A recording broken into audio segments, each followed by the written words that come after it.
Islam shall this happen? Have the courage, have the guts, have the audacity of hope. You know this title, Audacity of Hope? It's a book. If you read the book without knowing who's the author, you'll say this book is written by a Muslim.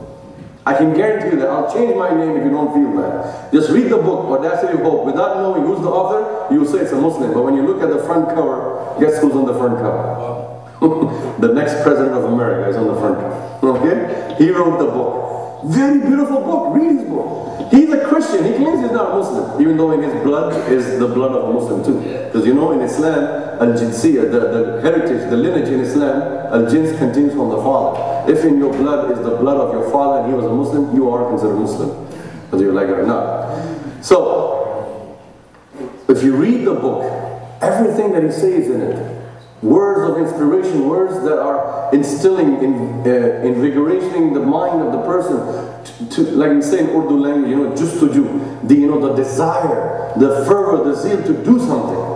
The problem with our ummah today is we have given up hope and we have surrendered everything. We don't even have the just to do anything. Nor do we instill it in our children. It's my fault. If I as a father don't instill in my son, in my daughter, the fervor, the zeal, the enthusiasm, the desire to achieve something, to be something tomorrow, to accomplish something, I have failed as a father. I have failed as a mother. Do you agree or not? It is my job, our generation's job, to instill in this generation, son, go out there and go get it. Because on November 4th, many African Americans who were 70-year-old, 75-year-old, 80, 85-year-old, they were crying. You know why they were crying? They said, not in my wildest dream did I think that I will live alive till this day to see the first black president of America. What is that sign? Indication of hopelessness.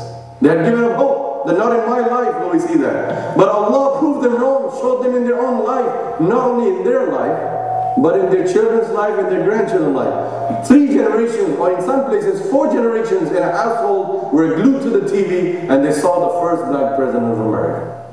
This is amazing. This is something of epic proportion. You cannot sense the feeling what is going on in the African American community because you are not African American. You haven't gone through the torture and the problems that they have gone through. So you can't really feel the joy. But ask any African American today on the street how happy they are. Because this is the pinnacle of their struggle, of their effort, of their hard work. But what did he do? If you look at it as an unbiased person, if you look at it, what did he do in 20 months? He mobilized people, grassroots movement. He instilled hope in people. He inspired people. He said, look, don't take me for the color of my skin. Take me for my brain. Take me for what I have skills and caliber, what I can do. And that is why, if you look at the statistics, on November 4th, 58% of whites voted.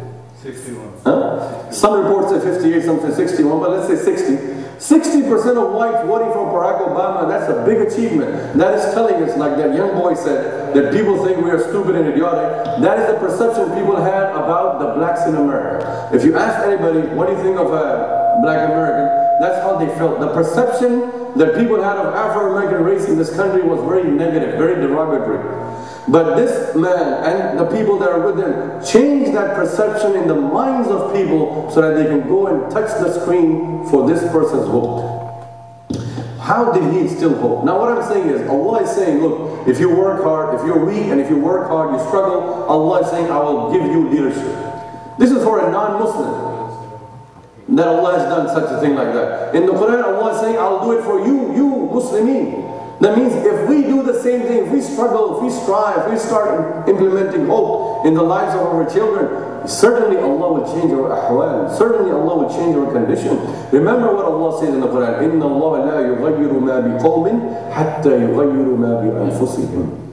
This is Surah Ra'd. Allah tells us, Allah does not change the condition, the plight, the status, the circumstances of a qawm until they change what is within them. Meaning they change their personality, they change their skills level, they enhance their caliber and skills and knowledge and levels. You know, in this country, there was a stereotype of blacks. That, oh, they're thugs, they're muggers, they're robbers, don't go to a black neighborhood, don't go to Newark or Harlem or Brooklyn, you'll be robbed, you'll be mugged. You know, blacks are uneducated, they're illiterate, they are very ill-mannered, they have no ethics, they have no morals, they have no values. Such was the stereotype in this country.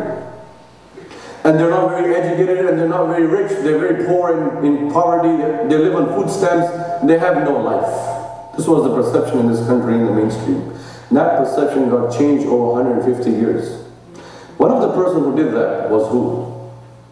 Bill Cosby. Mr. Bill Cosby, professor in college, he came out with a show. And I know many of you must have shown, even though you don't want to claim it in the masjid. But what did he do with that show?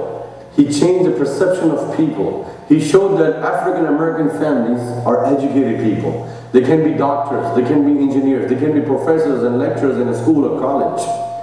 They can be rich, they can be prosperous, they can be from affluent, they can drive good cars. Not from drug money, but from hard-earned salary or business money. They can drive good cars, live in good houses, be educated, be mannered, be ethical, have civility. Meaning someone struggled. That is the same thing in our American Muslim society, in our here community.